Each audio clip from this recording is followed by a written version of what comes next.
পবিত্র ঈদুল আজহা কোরবানি ঈদের বাকি আর মাত্র কয়েকটা দিন। এরই মধ্যে রাজবাড়ী জেলার প্রান্তিক পর্যায়ের খামারিরা প্রস্তুত করেছেন কোরবানির পশু। আমি এই মুহূর্তে রয়েছি রাজবাড়ী জেলার বালিয়াকান্দি উপজেলার জঙ্গল ইউনিয়নের অলঙ্কারপুর গ্রামের 2 নম্বর ওয়ার্ডে। এই বাড়িটি গোখামারি নিজাম মহাজনের বাড়ি। আমার পেছনে যে বিশাল আকারের একটি ষাঁড় দেখতে পাচ্ছেন, এই ষাঁড়টির ওজন 30 মণ।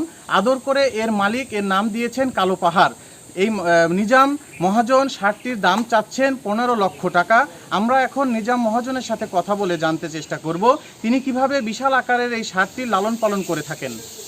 কালো পাহাড়টি আমি বিক্রি করতে চাচ্ছি। এর ওজন আছে 30 মণ, উচ্চতা 6 ফিট, লম্বা 10 ফিট। তো এর 15 লাখ টাকা দাম চাচ্ছি। 10 লাখ টাকা অনেক কিতা বলছেন, আমি দিতে চাচ্ছি না। তো যারা নেবেন আমার বাড়ি ভাত থেকে নিলি তাদের লাভবান হবেন। চলতি বছর রাজবাড়ী জেলায় 8,500 খামারে 55,000 গবাদি পশু কোরবানির জন্য প্রস্তুত করেছেন খামারিরা। এর মধ্যে 15,000ই রয়েছে ষাঁড়। 15,000 ষাঁড়ের মধ্যে রাজবাড়ী জেলায় এবছর সবার আলোচনার মুখে মুখে এই কালো পাহাড়, কারণ কালো পাহাড়ের ওজন 30 মণ। প্রান্তিক পর্যায়ের খামারিরা বলছেন কোরবানির হাটে বাহিরের দেশ থেকে যদি গরু আমদানি করা না হয় তাহলে প্রান্তিক পর্যায়ের খামারিরা লাভের মুখ দেখবেন।